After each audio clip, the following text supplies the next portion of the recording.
Hello, everyone, and welcome to another episode of the Nothing to See Here podcast. It's Frankie. Hello. Hi again. It's Hannah. Guys, I'm so excited. Amanda's purchasing Disney on Ice tickets as we record this episode. Don't make it sound like I'm a little kid, okay? I've been going to Disney on Ice. What do you mean? I didn't say anything derogatory about it. You just put the implication that only little children go to Disney on Ice. You're making me feel bad about it. How did I say anything that could be construed as to make you feel bad? Oh, there's one in Ohio that's Magic in the Stars. That's not worth it. The one in Johnstown is Into the Magic, and the one here is Find Your Hero. And they're all on different weekends, guys. I'm not driving to Ohio. Who said you're driving? I'm not going to Ohio. Think of your bank account. I have little joy in this world, Hannah. There's only one thing that will take me to Ohio. Two things that will bring me to Ohio. And that's not one of the two. Was one of them Paramore? No, one of them's not Paramore. Paramore always comes to Pittsburgh. So unless they get like a really good opening act or like co-headliner that's also not going to be in Pittsburgh, then I'd go. But no. Is driving through Ohio the only way you'll go to Ohio? No, I'm talking about two things that are in Ohio that I'd go to. One, Cedar Point. Two, when Tom Brady gets inducted in the Pro Football Hall of Fame, I'd like to go there then. To support Brady? I was a Patriots fan. I am a Patriots fan growing up. So gotta go support the quarterback that brought me so much joy as a child. 6 Super Bowls worth of joy as a child, actually. So Really? well, I'm not kind of really. disappointed in you. Not I'm not really, listening. because 2 of those Super Bowls, 2 of them, 3 of them, 2 of them were when I was in college, so I wasn't a child. All right, we're here again. It's my week. It is, and I have been spoiler free all week. I'm excited about that. I really wanted to look up your topic, but I did not. I'm glad I you stopped didn't. myself. Amanda does not have that kind of control. What? Amanda's not paying attention. No, she's too busy buying stuff. Yeah, sorry. What did you say? You I'm done now. I said you're an amazing person and I love you. That's not what you said. Yes, that is exactly what I said. That's Word not for what word. you said. I said Amanda is wonderful and my best friend, and I will fight for her in a Denny's parking lot, and I love her. That's not what you said. I wasn't not paying attention for that long. What did she say then? I don't know what she said, but I Well, know then. it wasn't that. Well, then you have no evidence. You'll have to come back and watch this episode whenever it goes live. Frankie, if you don't tell me what she said, I'm gonna leave. You're gonna leave the call? I'll leave the call. Don't leave the call. What'd she say? I don't want to tell you. It's a surprise. It's a surprise. Look, it's about how Hannah said that she didn't Google what my topic was. Oh, yeah, I Googled it just to make sure I knew what it was. And were you right? I was right. Okay. I didn't go too in depth or anything. I mean, we were at dinner, at lunch today. So I just Googled it just to make sure I was exactly what I thought it was. Okay. Well, then Hannah, you're in for a real treat I can't wait. to learn about. Instead of a historical weirdo This is this weird, week, though. we're talking. Well, yeah, instead of a weirdo, we're talking about a weird event in history. We're going to be talking about Operation Mincemeat, a secret operation conducted by the Allies in World War II. Our story starts with William Martin, born on March 23rd, 1907, to John Glinder Martin and Antonia Martin of Cardiff, Wales. In the days before his death, he had been in London on leave, staying in the Naval and Military Club in St. James's Square. He had recently bought a diamond engagement ring from Bond Street for his fiancée Pam, a new shirt from Savile Row, and had attended a show on the West End. Living large. He was living large. Major Martin was assigned to Combined Operations Headquarters, working under Commander Lord Louis Mountbatten. When his aircraft crashed, he was carrying secret documents, including a letter from Lieutenant General Sir Archibald Nye, Vice Chief of the Imperial General Staff, to General Sir Harold Alexander, commander of the Anglo-American 18th Army Group stationed in North Africa. The body of Major Martin was found at around 9:30 a.m. on April 30th, 1943, by a local fisherman who duly informed the local authorities. On May 1st, a perfunctory post-mortem was performed by 2 Spanish doctors in the presence of the British Vice Consul, and the cause of death was listed as asphyxiation through immersion in the sea. Major Martin's briefcase, along with its contents of secret papers, were taken into safekeeping by the Spanish Navy. Major Martin was buried in Huelva Roman Catholic Cemetery with full military honors the following day. The German military intelligence learned of the briefcase and, despite Spanish reluctance, conspired to discover its contents. German secret agents photographed the contents of the briefcase, and careful scrutiny of which showed the Allied forces in North Africa were preparing to invade Greece and the Italian island of Sardinia in the summer of 1943. And we're in 1942? Or are we in early 43? We're in early 43. Okay. The body was found on April 30th. Okay. And You this- went from he was born to he might be getting engaged. Oh, just kidding. He's dead. Yeah, well, I had to explore You his gave me life. some whiplash a Had little to bit. explore his life really.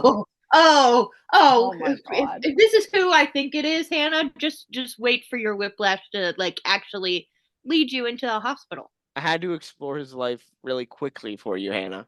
Well, all you told me was he was an Aries. So we got some fire sign energy going on. We had to go really quick with his life because Can I man I want to no, you cannot, Amanda. Oh man. I had to move quickly through his life and the contents of the briefcase that he died holding on to, because the man laid to rest in Huelva Roman Catholic Cemetery was not actually Major William Martin. I knew it. I knew it was coming. Major William Martin never existed. What? Yeah. He was a spy. William Martin, along No. with the documents, were all an elaborate forgery conjured up in the minds of British intelligence operatives, including then Lieutenant Commander and future creator of James Bond, Ian Fleming. Why does it make sense now that you said the creator of James Bond was behind this?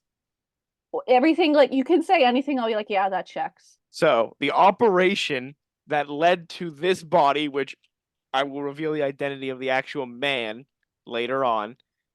It wasn't a man, it was a dummy. You can't No. tell me this is a person now. It was a real human being. It's a corpse, yeah.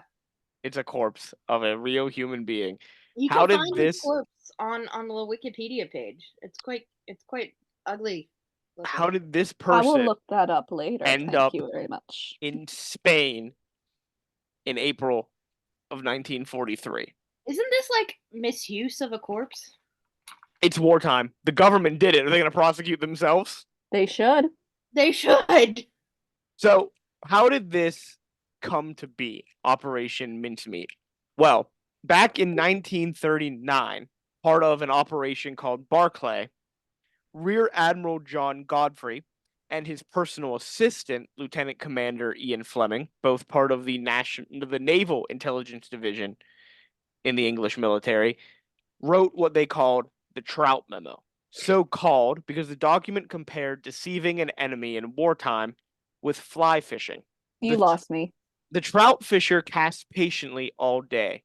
He frequently changes his venue and his lures. If he has frightened a fish, he may give the water a rest for half an hour. But his main endeavor, to attract fish by something he sends out from his boat, is incessant. So you're telling me the Allies just dumped a bunch of bodies around No, various didn't. areas? no. The memo, the trout memo, lists 54 ways that the enemy, like a trout, may be fooled or lured. The 28th suggestion, entitled on the memo, a suggestion, parentheses, not a very nice one, was the basis for Operation Mincemeat and was inspired by a novel written by Basil Thomson. The novel suggested that a corpse dressed as an airman with information in his pockets could be dropped on the coast, supposedly from a parachute that had failed. I understand there is no difficulty in obtaining courses at the Naval Hospital, but of course it would have to be a fresh one, and that comes from one of the memos that were sent when they were talking about the ideas in the Trout memo. The deliberate planting of fake documents to be found by the enemy was not a new idea. It was known as the haversack ruse and had been practiced by the British and others in the First and Second World Wars already. In August of 1942, before the Battle of Alam el Hafa, a corpse was placed in a blown up car in a minefield facing the German 90th Light Division. On the corpse was a map that supposedly showed the locations of British minefields. The Germans used the map, and their tanks were routed to areas of soft sand where they were bogged down and couldn't travel. The next month, in September of 1942, an aircraft flying from Britain to Gibraltar crashed off Cadiz. All aboard were killed, including Paymaster Lieutenant James Haddon Turner, a courier carrying top secret documents, and a secret French agent. Turner's documents included a letter from General Mark Clark, the American deputy commander of the Allied Expeditionary Force, to General Noel Mason McFarlane, British governor and commander in chief of Gibraltar, informing him that General Dwight D. Eisenhower, the supreme commander, would arrive in Gibraltar on the eve of Operation Torch's target date, November 4th. Turner's body washed up on the beach near Tarifa and was recovered by the Spanish authorities. When the body was returned to the British, the letter was still on it, and technicians determined that the letter had not been opened. However, other Allied intelligence sources established that the notebook carried by the French agent had been copied by the Germans, but they dismissed it as being disinformation. To the British, it showed that some material that was obtained by the Spanish was being passed to the Germans. Why? Did they did the Spanish do it on purpose? At this point, Spain was its fascist government. So yes, then? So yes, but also reluctantly. Spain, as we'll see later on in this whole story, is a weird country at the time. They are being ruled by a fascist leader, but they also have still very strong during that point, Roman Catholic beliefs that are kind of at war with each other. Spain doesn't know what the hell it's doing. A month after the Turner crash, the British intelligence officer Charles Cholmondeley outlined his own variation of the Trout Memo plan, codenamed Trojan Horse. His plan was this: a body will be obtained from one of the London hospitals. The lungs are filled with water, and documents are disposed in an inside pocket. The body is then dropped by a coastal command aircraft.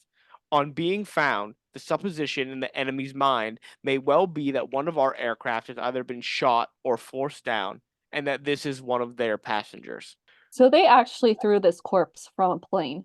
No, No, A boat, right? a submarine. a submarine. Yes. So Cholmondeley was a flight lieutenant in the Royal Air Force who had been seconded to MI5, the Britain's domestic counterintelligence and security service. He had been appointed as secretary of the 20 Committee, a small inter-service, interdepartmental intelligence team in charge of double agents. In November of 1942, the 20 Committee turned down his Trojan horse plan as being unworkable, but thought there may have been some potential in the idea. What? As there was a naval connection to the plan, John Masterman, the chairman of the committee, assigned Ewan Montagu, the naval representative, to work with Cholmondeley to develop the plan further. Montagu, a peacetime lawyer and King's counsel who had volunteered at the outbreak of the war, worked under Godfrey at the Naval Intelligence Division, where he ran NID 17, the sub-branch which handled counter-espionage work. Godfrey had also appointed Montagu to oversee all naval deception involving double agents. As part of his duties, Montagu had been briefed on the need for deception operations to aid the Allied war aims in a forthcoming invasion of the Mediterranean. This brings us to January of 1943, where the Allies are quickly gaining victory in North Africa. The Allied military planners then turned their attention to what would be the next target. The British planners considered that an invasion of France could not take place until 1944 at the earliest, and the Prime Minister, Winston Churchill, wanted to use the Allied forces from North Africa to attack Europe's soft underbelly. And so there were two possible targets. The first option was Sicily. Control of the island would open the Mediterranean Sea to Allied shipping and allow the invasion of continental Europe through Italy. And it's nice in Sicily. It is nice in Sicily. The second option was to go into Greece and the Balkans to trap the Ooh. German forces between the British and American invaders and the Soviets. But it's nice there too. Allied planners decided on Sicily as the next target, with the invasion earmarked for no later than July of 1943. However, Sicily was an obvious target. It was the obvious launch point because control of the island meant control of shipping and the Mediterranean. And the problem was it was too obvious. At the time, Prime Minister Winston Churchill said, everyone but a bloody fool would know that it's Sicily. But that did not want them or stop them from wanting to take Sicily as a stepping stone into Italy. So they had to misdirect the Nazis and the Italian forces into thinking that is not where they wanted to go.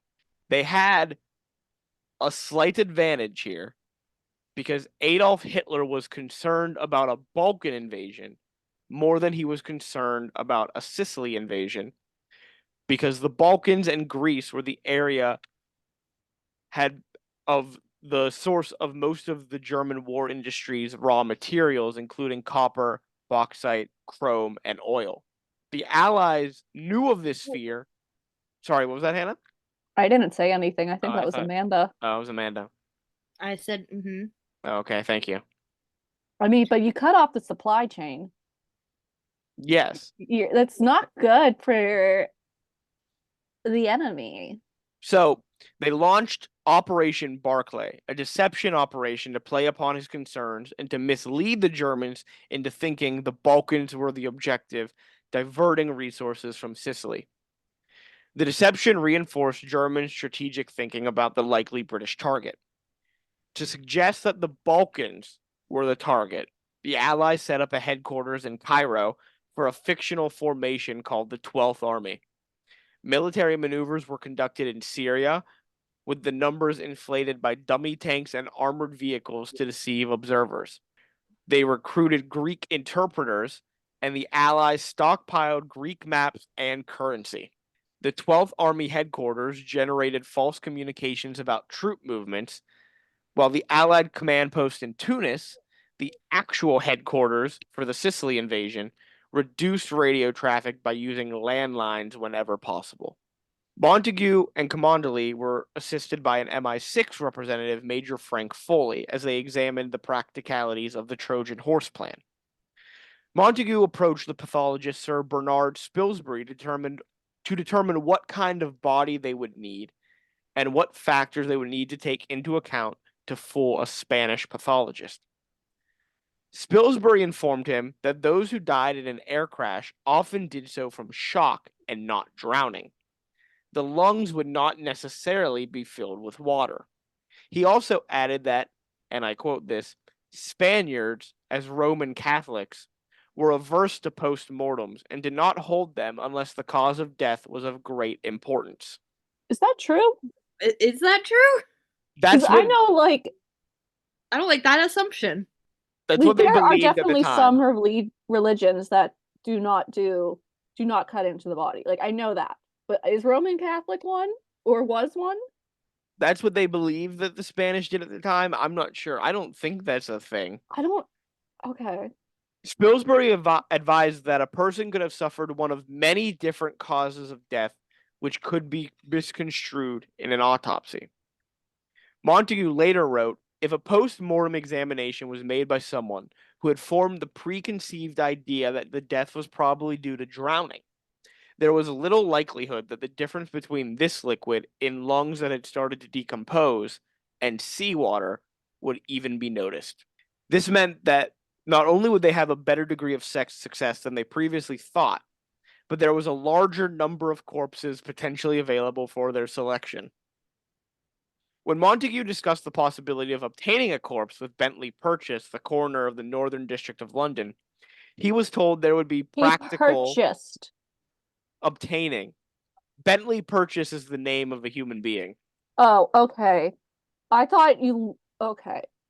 You thought he purchased a dead I body? thought he did purchase a dead body, like, the Victorian anatomy students did. Bentley Purchase, though, as the coroner, did warn Montague about legal and practical difficulties at the time. I should think bodies are the only commodities not in short supply at the moment. But even with bodies all over the place, each one has to be accounted for. But they did promise to look out for a body that was suitable with no relatives who would claim the corpse for burial. Montague selected the code name Mincemeat from a list of centrally held available possibilities. On February 4th of 1943, Montague and Cholmondeley filed their plan for the operation with the 20 Committee. It was a reworking of the original Trojan Horse plan. The Mincemeat plan was to place documents on the corpse and then float it off the coast of Spain, whose nominally neutral government was known to cooperate with German military intelligence. The plan was passed by the committee, who passed it up to the chain of command to senior Allied strategists. Montague and Cholmondeley were ordered to continue with the preparations for their operation. We're going to do a little bit of backtracking in time now to January of 1943, when British intelligence obtained the body, when the death of the body they would obtain occurred, the death of Glinder Michael, a homeless man who died in London. The poor guy. Originally, he was from Aberbrigod in Monmouthshire in South Wales. And you want to say those names again? Absolutely not. Are you sure? It's Welsh and Brit. It's like some of the worst use of letters in a row. Do you want to know how Glinder's name is spelled, by the way? Yes. Yes. Oh, I know. GLYNDWR. Are you sure that's how it's pronounced? No, but I'm not. I don't care. That's not as horrible as I thought it was going to be. He had a very sad life. I don't want to hear about it then. His mother died when he was 31, and he ran to London to escape incredible poverty during the Great Depression of the 1930s, which resulted in his father's own suicide after the collapse of work in the mines.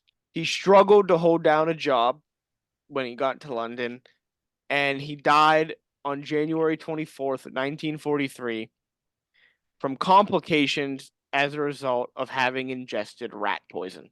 That is a horrible way to go. The coroner's report at the time says that he took his own life by taking the rat poison.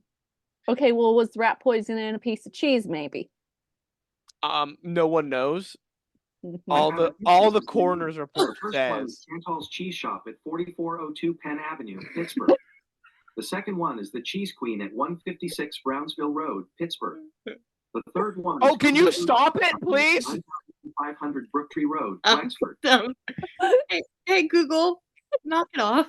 Why'd you do that, Hannah? I didn't ask for that. I'm scared to restate what I said in fear of it going off again. Just make sure you enunciate then. All right, go ahead. Enunciate, Hannah. No, Hannah said what she said. We don't have to repeat what Hannah said. Everyone heard that. I thought what I said. enunciated pretty well. She said that the poison might have been in a piece of cheese that he ate. Ah. I was gonna, yeah, maybe since he was homeless and he did not have a job, you're going to look around dumpsters. You're gonna be looking on the streets for food. Yeah, so if you're gonna, I'm thinking rat poison was either maybe put in a piece of cheese, or maybe just got into some food he ate, and it was an accidental death. I mean, that's fair. Back then, or he could have just ingested it. I don't know. In the 1940s, the coroner's report only says that he had taken his own life by taking poison, but there are modern historians who do believe he may have been so hungry he ate poisoned bread that was purposely left out to kill rats. That makes sense. My point stands. Yes. The body was handed over to coroner of the North London district, Bentley Purchase, who, as we Okay, know, so he's in on it. already gave advice about finding a body and was put on high alert by British military to find a body whose injuries would not be inconsistent with having fallen out of an airplane with a failed parachute. He notified British intelligence that he had found such a body that could work, and Operation Mincemeat was implemented. Does this operation have to be called mincemeat? They just chose it from a list of available names. And that's what But it they chose. feels so Disrespectful. wrong. Yes. Man, I don't know if I have this quote in here in my notes, but I do remember coming across this quote, and I think I didn't have it because it was so disrespectful to the man. But I want to say it was Bentley Purchase who I'm said not surprised because this man's over here selling a body.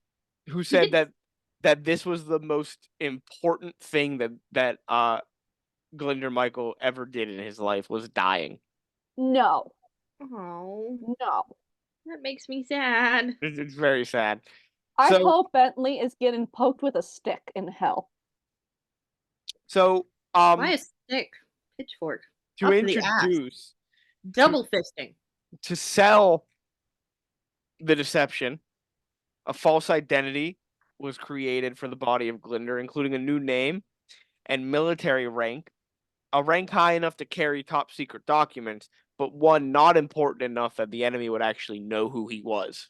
They gave him an identity card, letters from a fictitious girlfriend, shopping receipts, keys, stamps, cigarettes, matches, a St. Christopher's medallion, theater ticket stubs, receipt for a new shirt, a letter from his father. They even created an overdraft notice from Lloyd's Bank, all written out in special ink so as to not run while the body was in the water.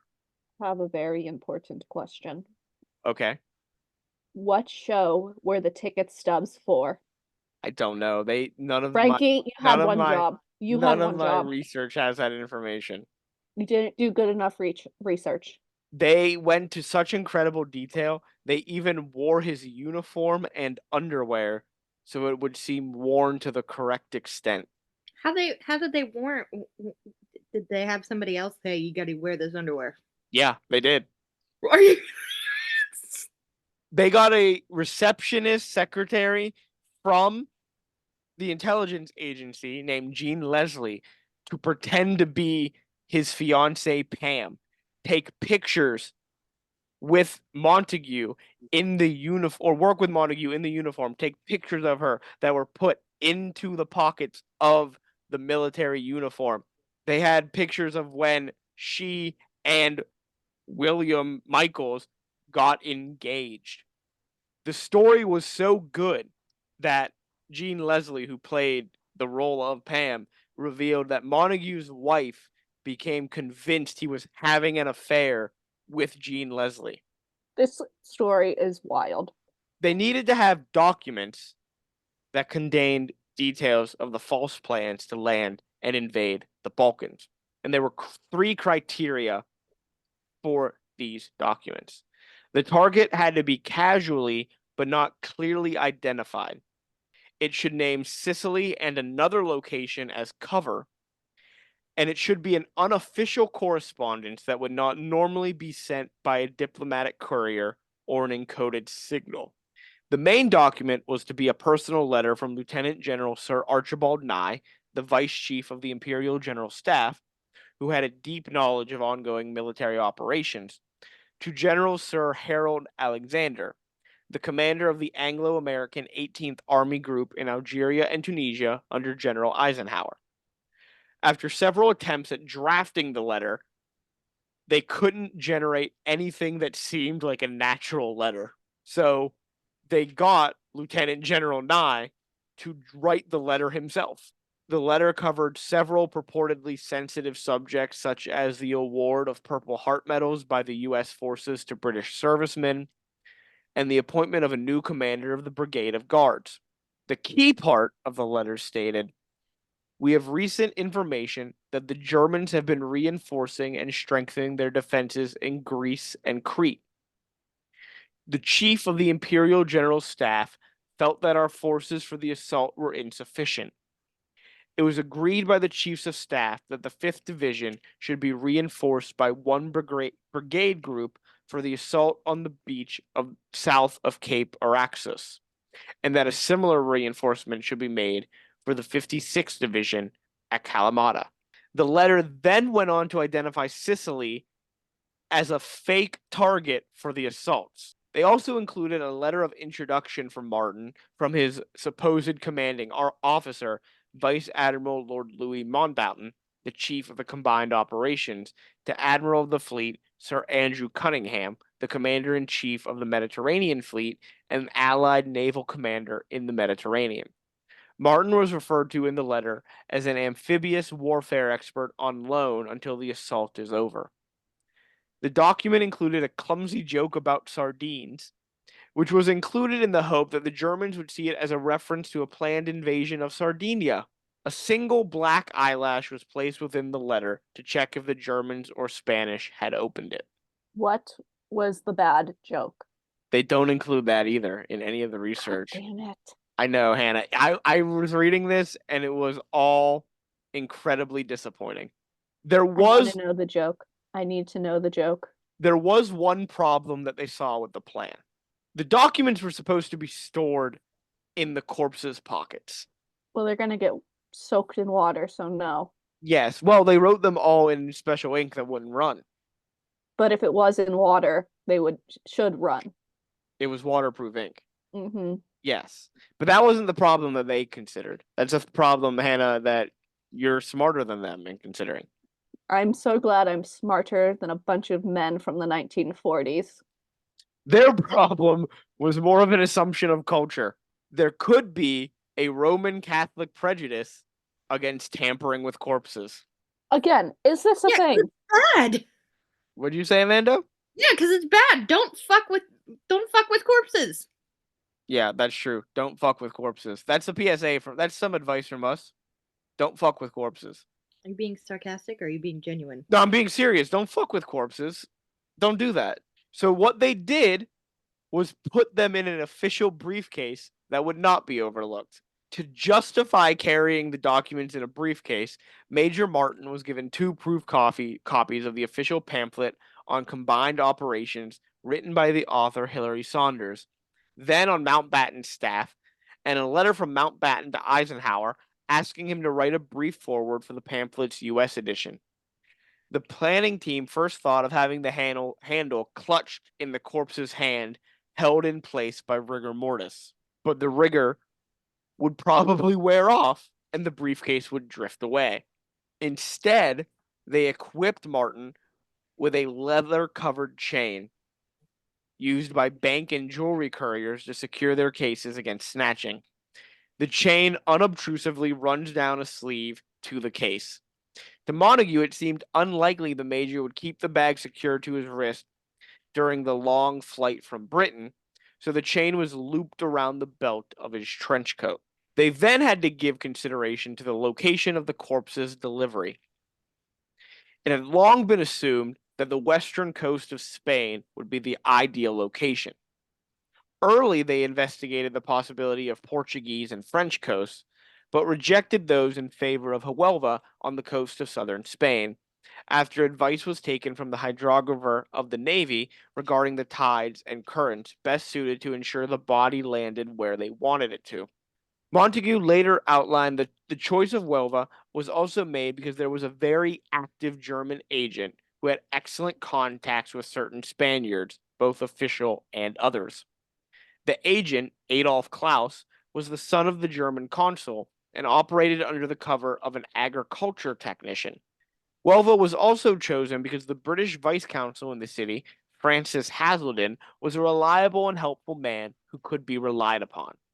The body was supposed to be the victim of an airplane crash, and it was decided that to try to simulate the accident at sea using flares and other devices would be too risky and open to discovery.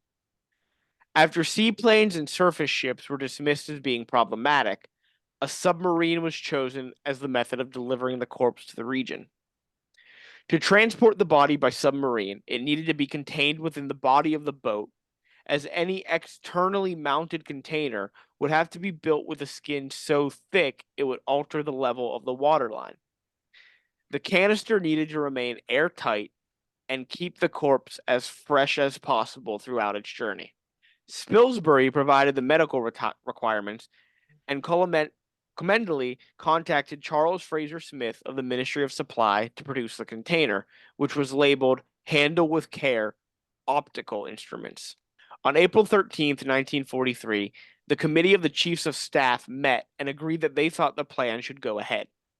The committee informed Colonel John Bevan, the head of the London Controlling Section, which controlled the planning and coordination of deception operations, that he needed to obtain final approval from Winston Churchill. 2 days later, Bevan met the Prime Minister, who was in his bed wearing a dressing gown and smoking a cigar in his Very room. on brand for him. Yeah, in his room at the Cabinet War Offices, and explained the plan. He warned Churchill there were several aspects that could go wrong, including that the Spaniards might pass the corpse back to the British with the papers unread.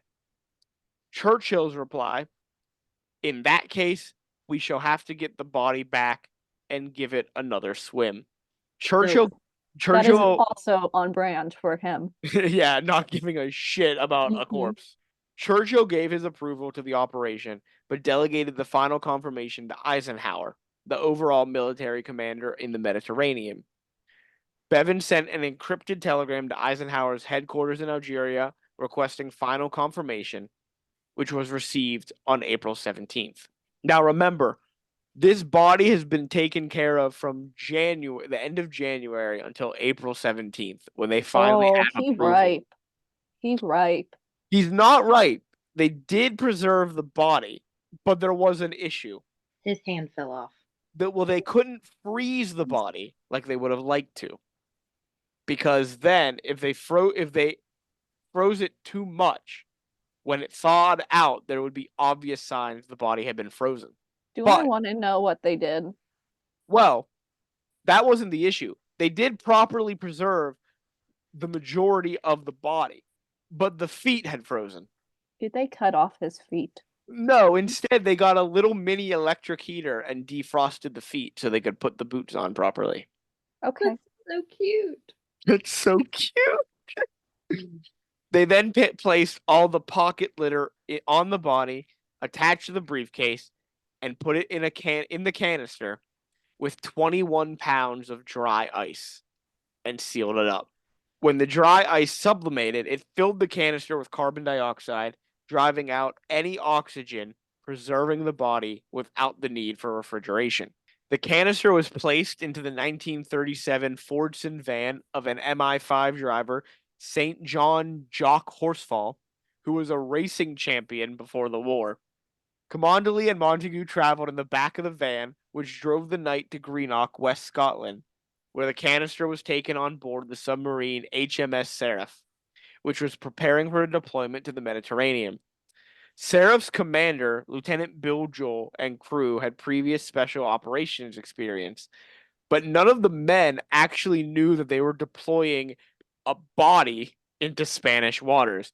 They were all told that the canister contained a top secret meteorological device. It took 10 days and 2 enemy bombings to reach the drop-off point. Once the officers on the Seraph lowered Martin into the water, the engines were revved so that the wash would push it towards the Spanish shore. The plan worked, by the way. Yeah, I know.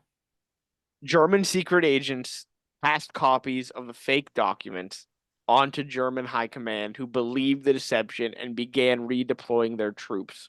The British followed this up, by the way. They were ensuring that everything was going according to plan with an easily intercepted telegram to the Spanish asking for the return of Martin's briefcase as soon as possible with the quote secret papers probably in the black briefcase. Earliest possible information required should be recovered at once. Care should be taken that it does not get into undesirable hands.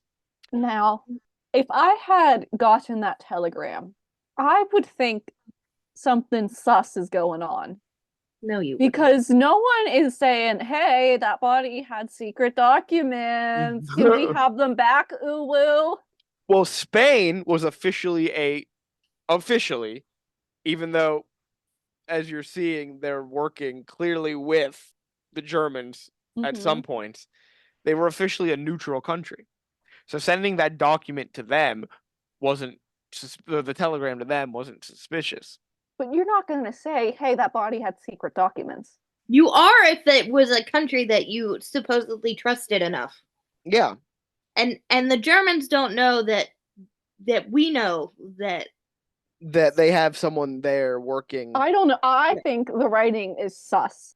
Well, it's a telegram. It can't be like full sentences. I know it's a telegram, but you could lie and just be like, we would like the recovery of his items ASAP. That's kind of what they said. They said the word secret documents. I would never have written the word secret documents. I would have said, we want his briefcase or his effects back. And they didn't either. That's it. Stop. They Point, said period. Stop. They did not secret papers. They said secret papers. Whatever. Same difference. You're not saying, can we have our secret papers back? Ooh woo. I would. I'd add the ooh woo too. I think the ooh woo. You would add ooh woo. And that little, like the emojis of the fingers pointing you have to each other. Yeah. Can we have them back, please? So, on May 14th, 1943, Grand Admiral Karl Donitz met Hitler to discuss his recent visit to Italy with Italian leader Benito Mussolini and the progress of the war. The admiral, referring to the mincemeat documents that they received as the Anglo-Saxon order, recorded, "The Fuhrer does not agree with Mussolini that the most likely invasion point is Sicily.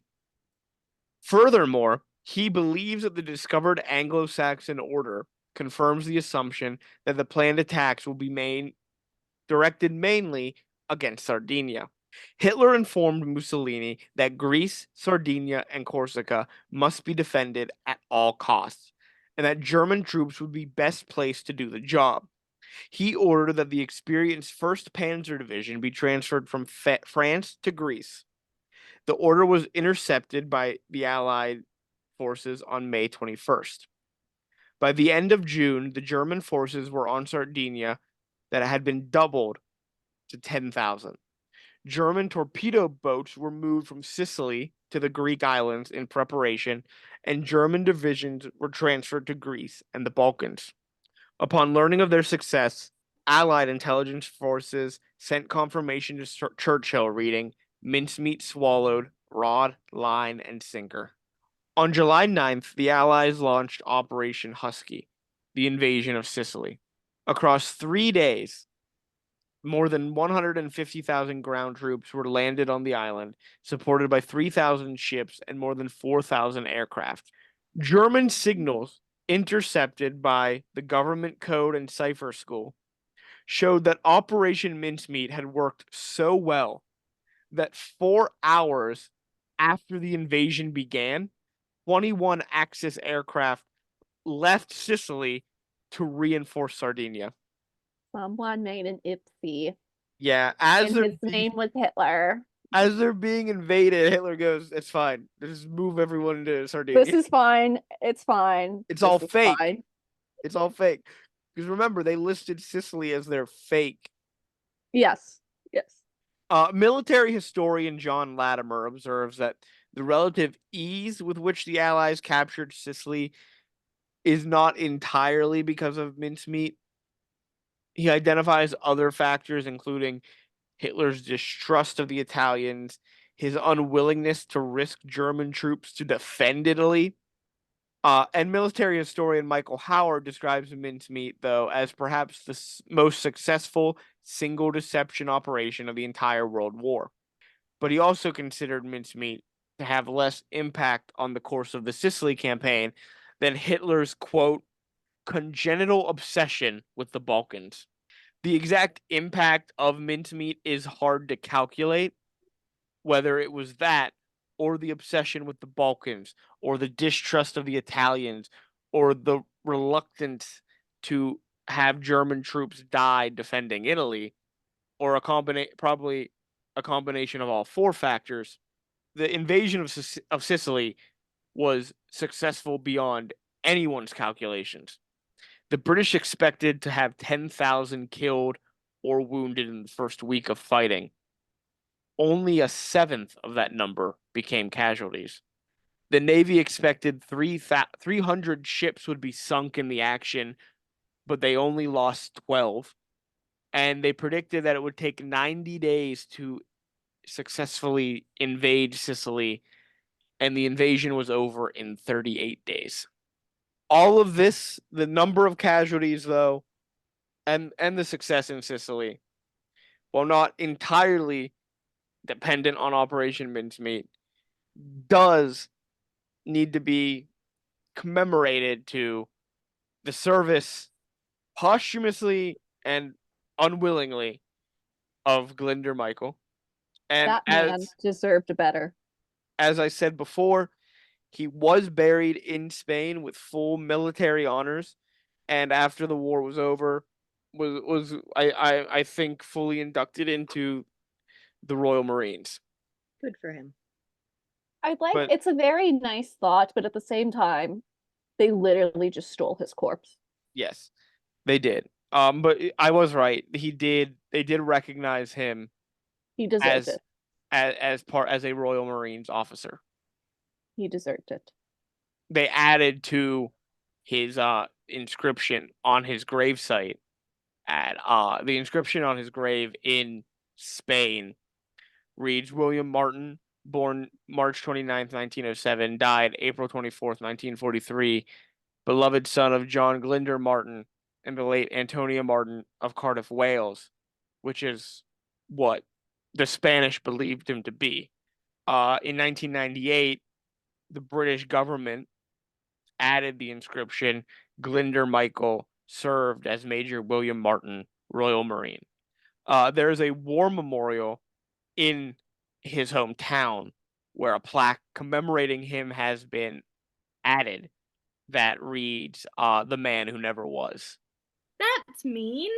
Do you think his spirit is just waltzing around at like these memorial sites going F you No, because Frankie doesn't believe in it. to the British government?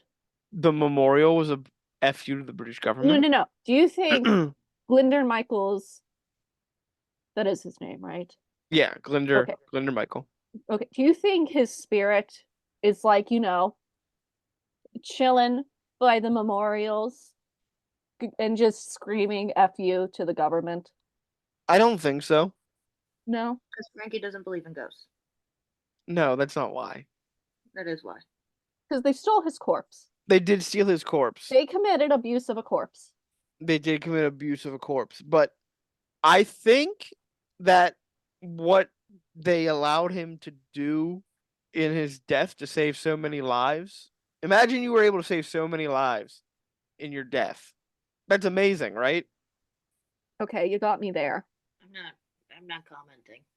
Oh, I've been pronouncing a name incorrectly. I'm so sorry. I apologize. In doing this last minute research, I just realized He called Adolf Hitler instead of a jackass. yeah, no. Well, you're right, he is a jackass, but the name I've been saying, Commondeley, it's spelled Cholmondeley. That name is pronounced Chumley, apparently. So yeah, there's no U in that name, by the way. Just want to point that out there. The L, the first L, apparently silent, as well as the D in that name, apparently, and the N. Do you want a "you tried" sticker? And the O is both O's are apparently silent as well. Or any letters not silent? The C and the H, the M, and the second L. Where do they get the U?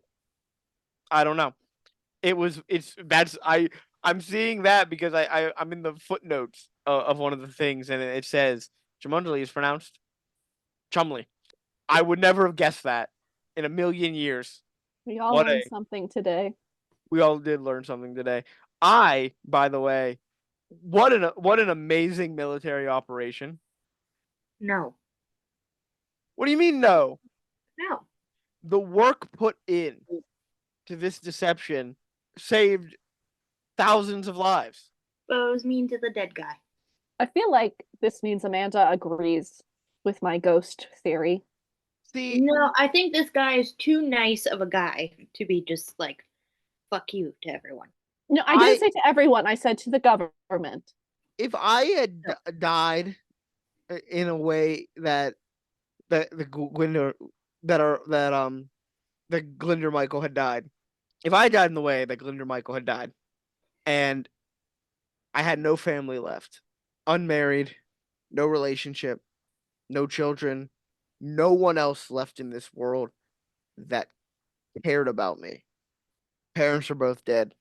I think I would personally be happy if my death was then used to save so many lives for something so good. And there's nothing better than stopping the Nazis. Sure. That is 100% fair. But I'm still going to be a mean poltergeisty ghost to the people who made this plan and then stole my corpse. Yeah. I'm with Anna on that one. But don't steal my corpse. They didn't Ask steal it. permission. Who did they steal it from? Ask permission. From who? Break out the Ouija board and Yeah, ask do my seance. permission. You wanted them to break out the Ouija board, summon my I said a spirit, seance. and ask my permission. I said a seance. You said a seance. Yeah, I heard that. What if they couldn't get in communication with the ghost? Well, I guess they're not using my body, and they better find somebody else. They didn't have time. They were on a time constraint. I don't think it's that hard to find a fake psychic. You're right. There's a lot of them. Right. Well, that is Operation Mincemeat. That's all I have to teach you right now about military operations from World War II. I dissociated for the first 20 minutes. There were too many names. Yeah, there were a lot of names. Sorry about that. But how did you feel learning that the man I had told you about didn't exist? I mean, you only gave me the tiniest bit of information about him. All you told me was that he was an Aries. And he had a fiance. He had a fiance, or was going to have a fiance. But well, maybe we don't know. She might have said no. We That's don't know true. what Pam. He bought a ring. That's all we know. He had a girlfriend, and he liked theater. He liked live He theater. did like live theater. I would still like to know what show he saw. He also spent too much money on that ring apparently because he had an overdrawn account. It was worth it. It was worth it. Yeah. Well, that's the end of my weird moment in history this week. I hope Thank you you very all much for enjoyed it. this story, Frankie. Hope you enjoyed it, learned a little something. Because next week, we're going to be learning absolutely nothing. Scooby Dooby Doo. Wait, is that copywritten? Yeah, probably. Okay. Don't do it again. I'm not going to do it again. Do it like 3 more times and see if you can push the limit. Next week is the next part of our Scooby-Doo review series. We will be looking at Scooby's All-Star Laugh Olympics from 1977. I had never heard of this until our series. Amanda will be doing the first episode with Switzerland and Japan, and I will be doing the second episode with Quebec, Canada, and Baghdad, Iraq. Let's hope that we don't have to come on next week and go, hey, this was pretty racist. It was the 70s, though. Yeah, I know it was the 70s, which is why I'm now looking at the countries that were named in Japan and Iraq, and I am nervous.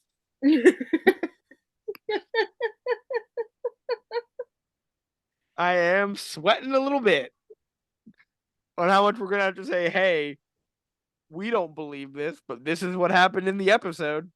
What were my countries again? Do I have to worry about mine? Yeah, Switzerland, fine. Japan, on the other hand, Oh. a little scary, a little frightening on what they might do there. But that's next week. We don't have to worry about that this week. Uh-huh. That's we a have to worry- future us problem. All we have to worry about this week is if any of our bodies might be used in a secret military operation. They do not have my consent, so no. I'm gonna come haunt their asses if they try to take my corpse. With that, Amanda, would you let your body be used in a secret military operation? It depends. On? You know, is my family gonna get a payout? Probably not. Then no. Okay, then. My answer is a wholehearted yes if we're fighting Nazis. And if we're fighting anyone else that's not Nazis, no. All right.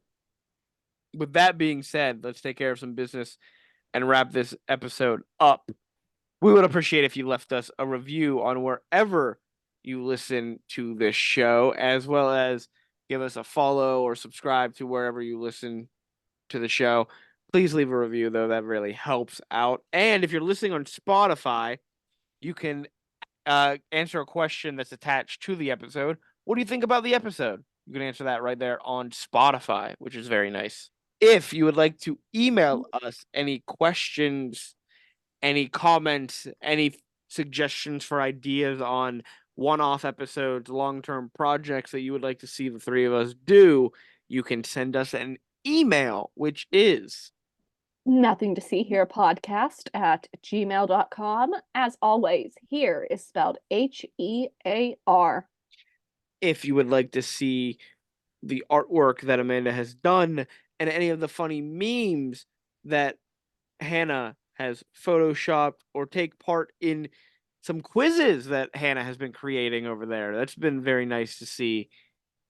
If you'd like to do any of that, you can hop on over to our Instagram page, which is Nothing to see here pod.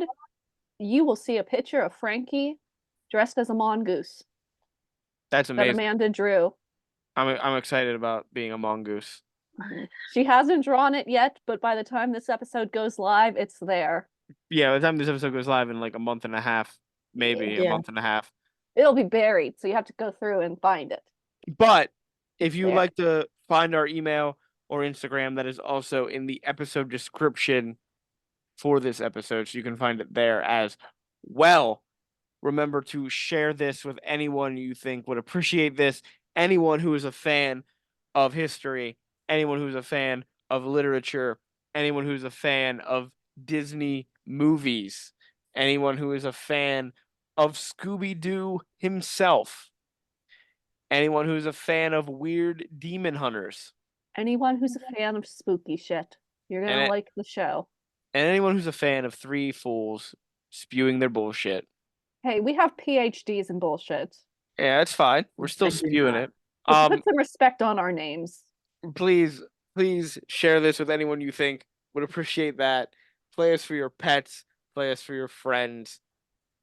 And with all of that being said, I think that's all the business taken care of. We can wrap up the episode on Operation Mincemeat. Oh, we cannot wrap up the episode. No, we can't. Sorry, never mind. We can wrap up the episode on Operation Mincemeat. I think it's been a success, just like Mincemeat itself. Saying goodbye, it's Frankie. It's Hannah.